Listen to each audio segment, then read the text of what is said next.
treat people. This is business knowledge.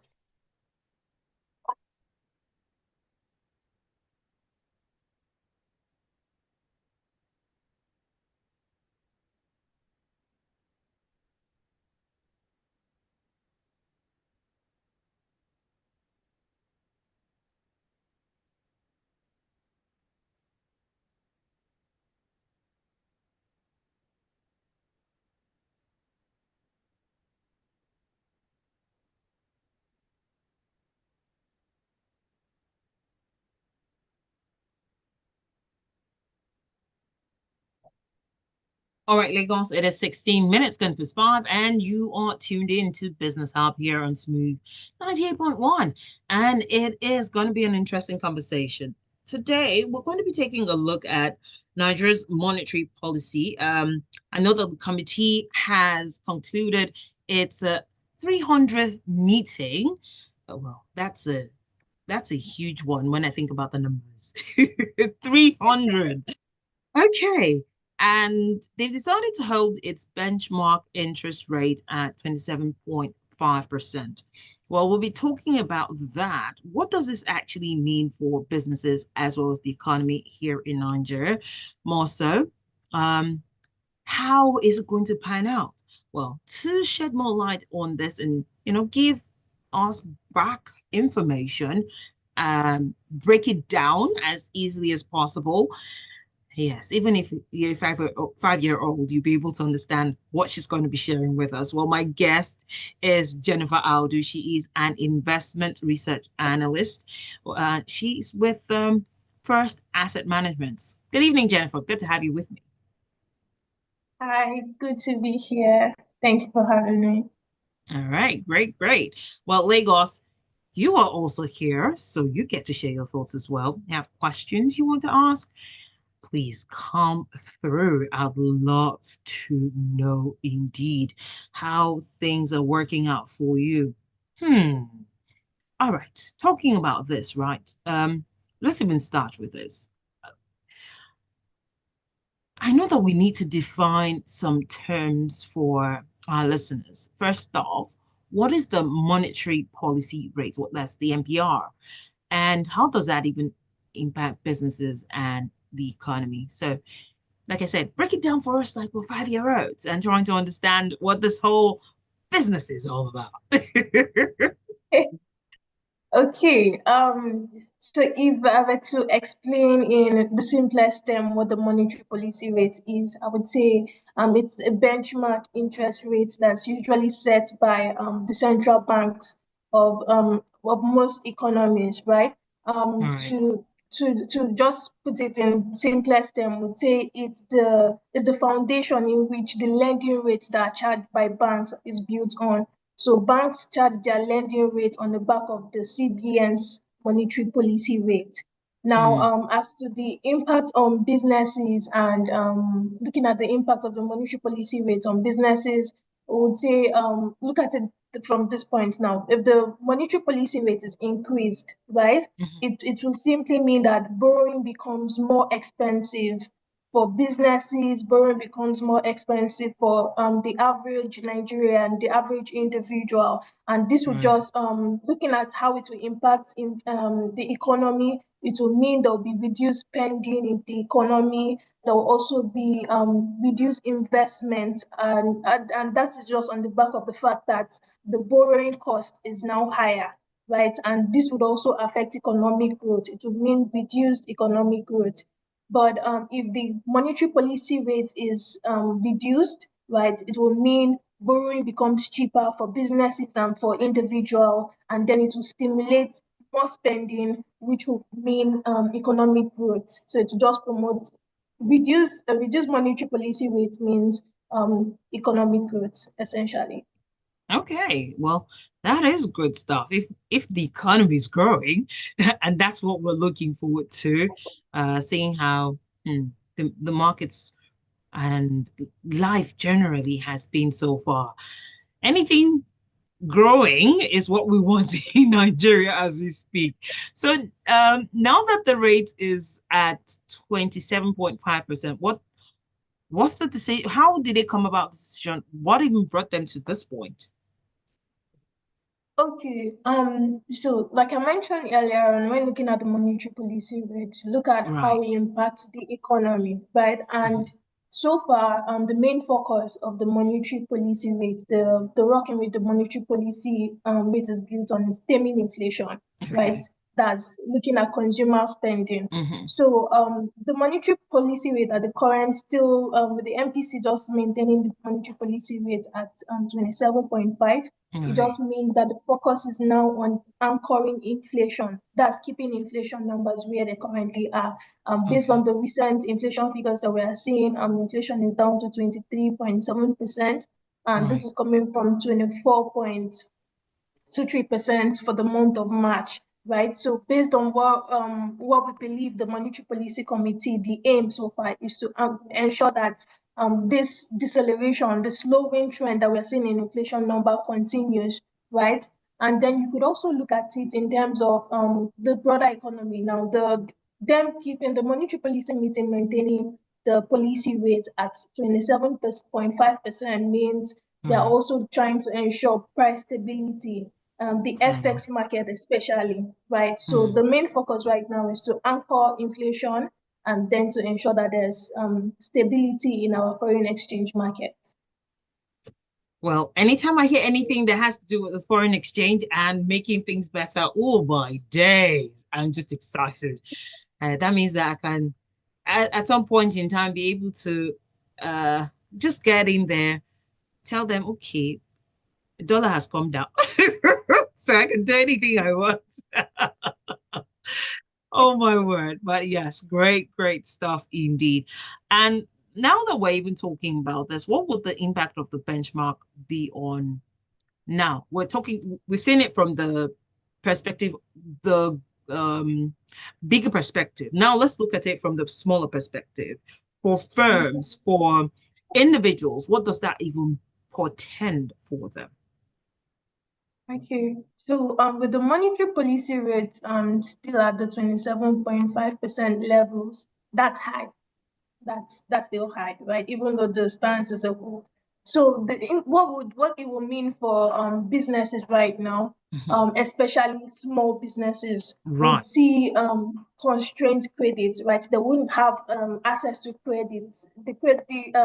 I mean, looking at private sector's credit, especially, right? It has been Right, flat. right. Credit to the private sector for a while, it has been flat, and that would Mhm. also mean investment, private sector investments too would hardly see any growth in that area because the high borrowing cost now would affect their operational cost, right?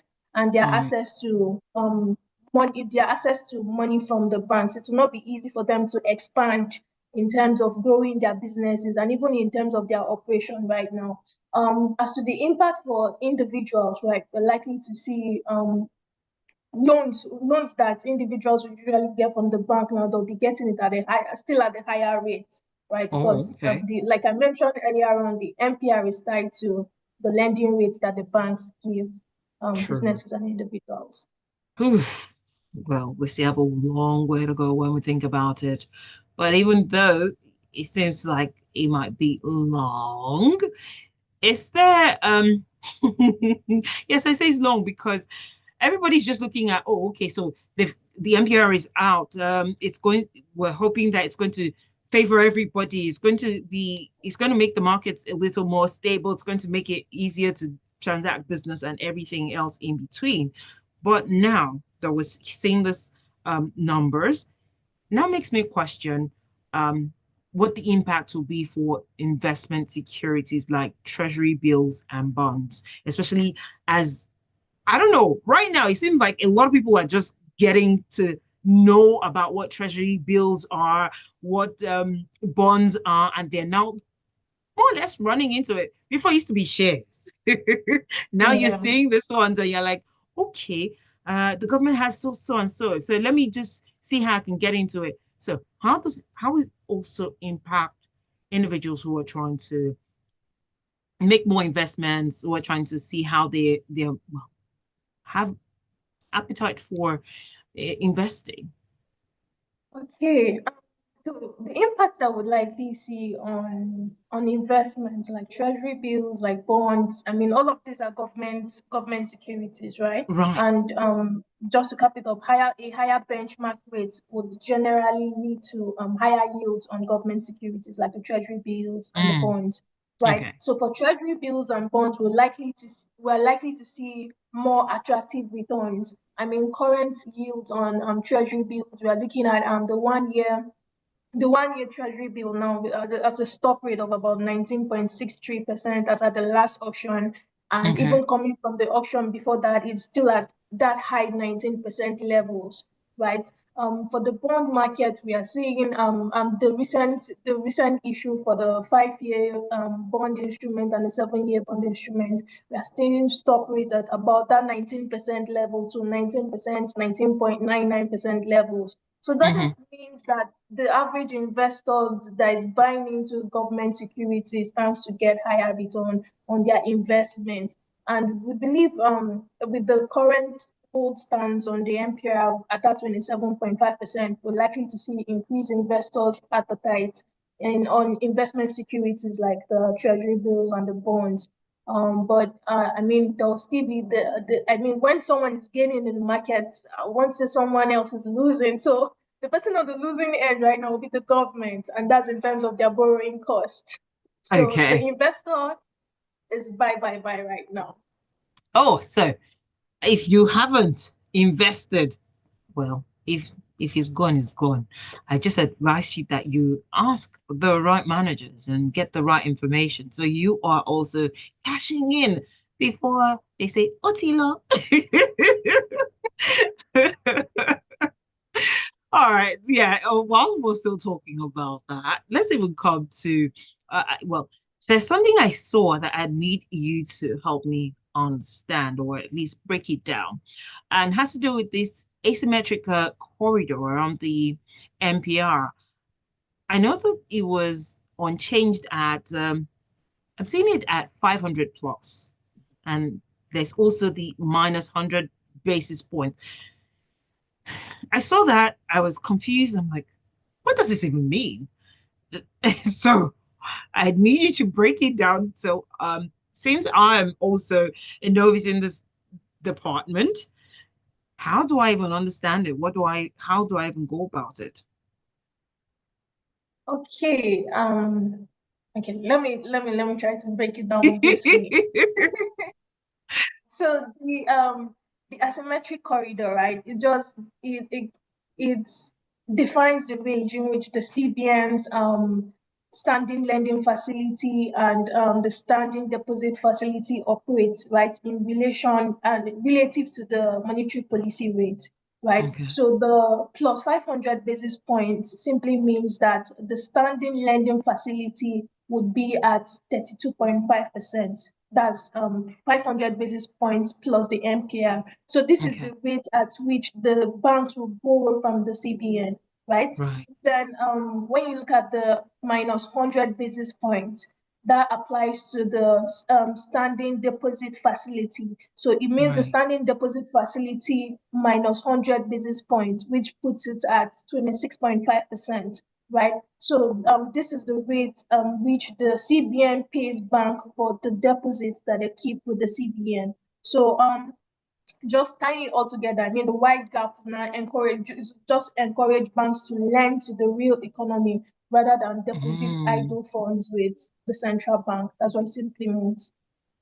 Okay, so basically, oh, let the monies flow within the economy as opposed to just having people just say, okay, Yeah, there's no money in circulation. So, well, when you think about it, it's a win-win. It's a win-win. As long as you it's a know win. as long as you know how you're going about it. And I hope that the financial institutions wouldn't make us go through hoops just to just to get this done. I know sometimes when you think of, oh, okay, I want to go and borrow money, or they'll tell you, oh, come on, what's the word now? There's a term I'm trying to come back to me. Now it's escaped my thoughts. When it won't come back from this quick breather, I'm sure it will come back and I will share with you. And then you'll be able to further break things down. Lagos, let's take this quick breather. On the other side, we'll continue the conversation. We'll be talking a bit about liquidity ratio and all that and all the good stuff. And if you have questions, you have contributions, well, you can come through on WhatsApp. The number hasn't changed. 0809 4440981. Share your thoughts with me, Lagos.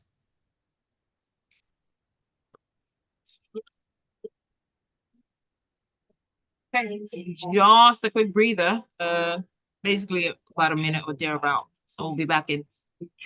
25 years old. She's been having troubles acquiring a loan from her bank. This is not okay at all. I've been on this queue forever, and you're saying I should fill another form. What's going on? What can your bank do for you? Meet Frank, 27 years old, held up in traffic and making fruitless transactions. Mama, I am paying the airtime, electricity charges. My phone is Introducing Suffery, a lifestyle digital bank that's designed just for you. With one click, you can make easy and fast payment transactions, pay bills, and even acquire easy loans. Hurry and download the Suffery app on your Play Store and visit suffery.com for more information. Suffery, borderless banking. Ladies and gentlemen, check it out. Here is the song from today.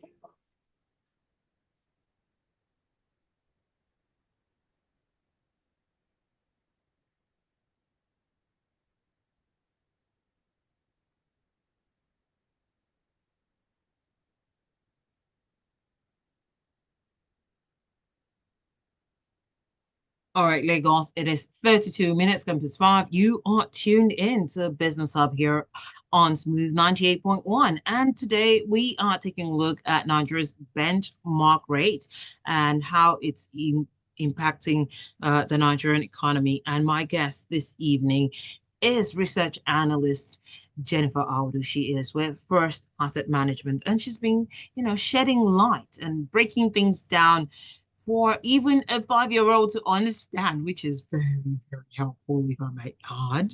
So if you have any more questions you'd love to have answered, if you are unsure of certain things, well, you can come through and ask your questions, and she'll do her best to weigh in on those questions and hopefully address whatever questions you have. Now, let's even get into the before we get into the liquidity ratios. I understand that the cash reserve ratio was left unchanged at 50%.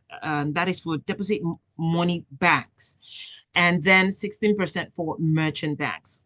What exactly does that cash reserve ratio even mean? Okay. Yeah, thinking of the easiest. I can see you like, okay, what's the easiest way to explain this one so they can actually get it? Please go ahead, do your magic. Okay, look at the cash reserve ratio this way. The banks, right, they have cash with them, right? They have Okay. certain amount of cash. Now, ideally banks lend out money to both individuals and to businesses, right? True. But we have situations where the businesses might not meet up with maybe payments, loan repayments or whatnot, and it will just leave the bank in a bad position or whatnot, right? So the CBN, in light of that, the CBN actually mandates that each banks, right, they have like a cash reserve with them. It's like saying you're going to keep this, you're going to keep certain amount of your cash with us. Like we're going to hold it for you, right? You're not going to, this cash, you will not be able to touch it, you will not be able to give it out to lend or do whatever transaction. More like a fixed deposit. Yes, more like a fixed deposit. So the cash reserve ratio is the percentage of the bank's total deposit, right? In this case, 50%. 50% of the total deposit that a bank has, and it will be kept with the Central Bank of Nigeria. So that is what the cash reserve ratio means, basically. So looking at it now, 50% right now, that's like half of the bank's deposits, all of the deposit the bank has. You're giving, saying half of it is going to go to the CBN. So what this will mean, it will mean that banks are likely to face restrictions in the amount of money that they can lend, right? And to individuals or corporations. Yes.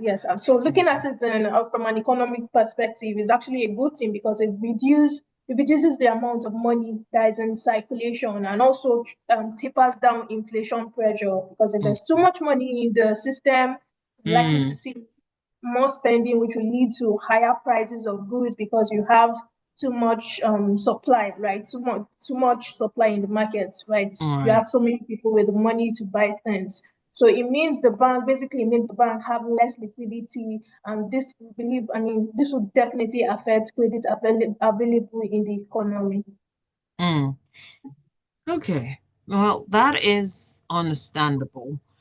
Uh, Earlier on, I was talking about the liquidity ratio, and I know that it was left at 30%. Can you help explain why that is? And first off, what liquidity ratio is, and then explain why that was also left at 30%.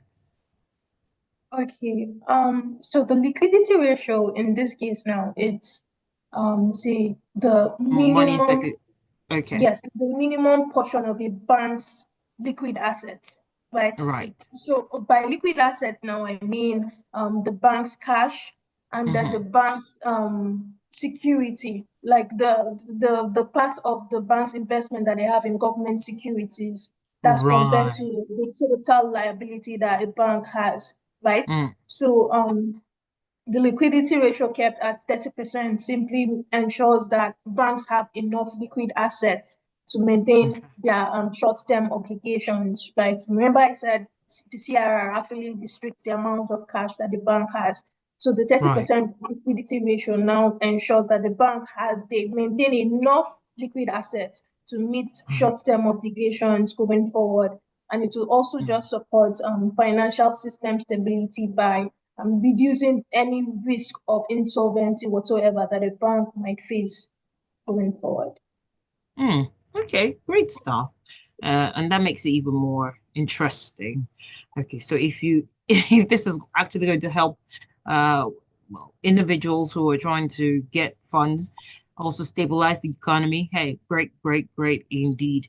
And with respect to inflation, I know that the latest figures they're out, and it shows that the year-on-year headline slowed at what okay, so I have the numbers here at 23.71% as of April, whilst in March it was 24.3%.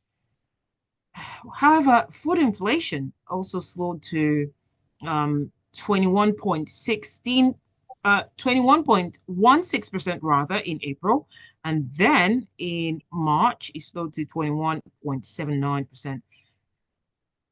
Uh, Now, I'm trying to understand how this is also going to affect the economy, but do you expect inflation to continue to decelerate? Okay. Moving forward, right? Hmm. Um, one would be cautious in our expectations for inflation figures. There are a lot of things to consider. For the food inflation now, it's now down to 21%, like you mentioned. Given the fact that we still have, while there's been improvement in supply, in terms of Right. supply, we still have to look at other factors based on the fact that right now, when you look at the food producing region, right, Hmm.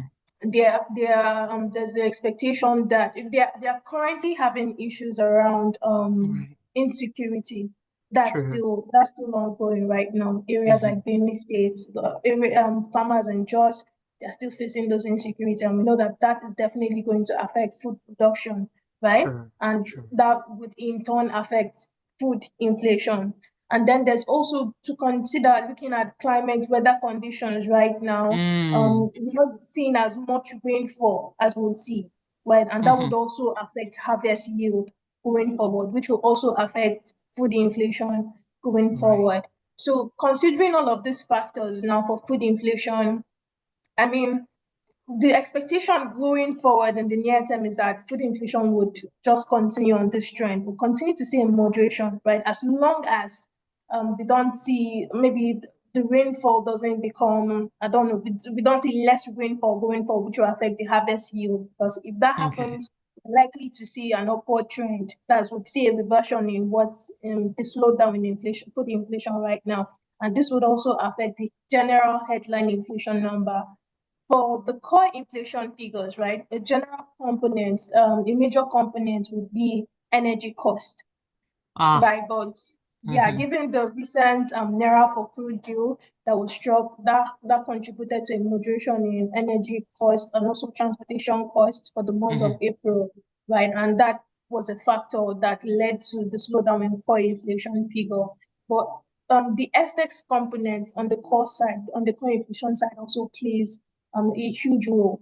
While we're seeing the central bank defend that's come play in the FX market, the exchange market, trying to keep Naira at stable rate at the 1,500 Naira levels. If there's any deviation from that trend, it's likely to affect FX rate, right? Which will also affect importation inflation figures, right? And that would right. affect core inflation, and that will contribute to a higher headline reading. A lot to, as I say, sink your teeth into and also digest to help you make the right decisions, especially for those who are trying to make proper investments. I know how some people have been looking forward to getting into the agri business, and when they think about how inflation is also affecting how things come out, it just makes them feel a little reluctant to want to invest more money into it. But let's see how things pan out eventually. And I know that the central bank has mandated, well, it has a mandate of price stability. How would you now describe the movement of the exchange rate so far this year? Has it been good? Is it subpar? Is it something that's still on the rise, or is it decreasing? What exactly is it?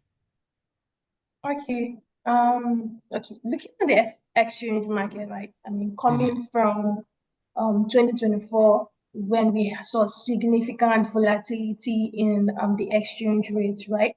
And that was largely on the back of the CBN's shift towards a market-determined exchange rate system, right? All of the Right. reforms around the foreign exchange market. Uh, we saw 60 depreciation of the naira against the dollar majorly, right?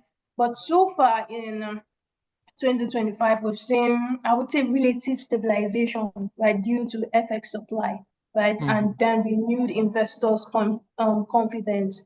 While I emphasize on relative stability in the exchange rate, right, we're looking at year-to-date figures now, looking at what the exchange rate was at the beginning of this year and where we are at right now. We've seen Right. the naira has fallen against the dollar by about 3%, 3.5% thereabouts year to date depreciation against the dollar.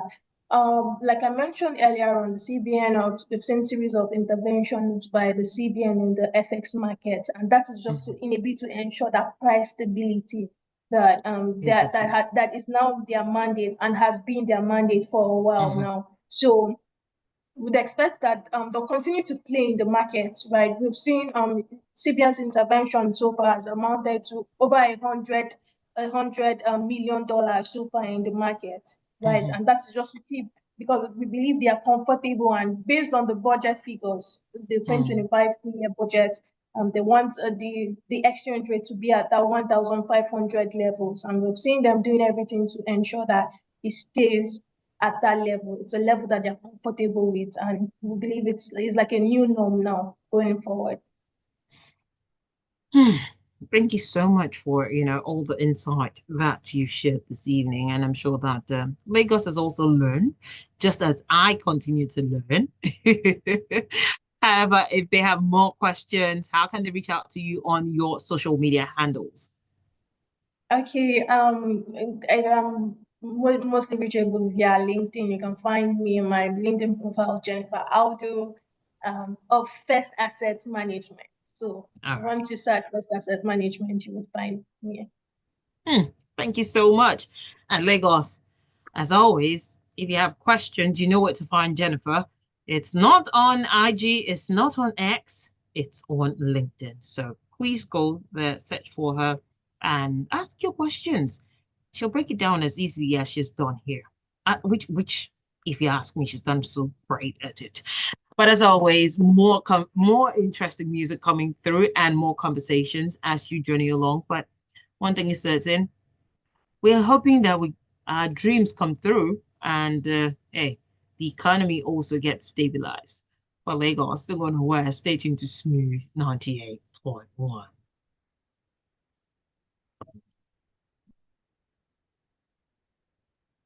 All right, thank you so much. Thank you for having me. My absolute pleasure.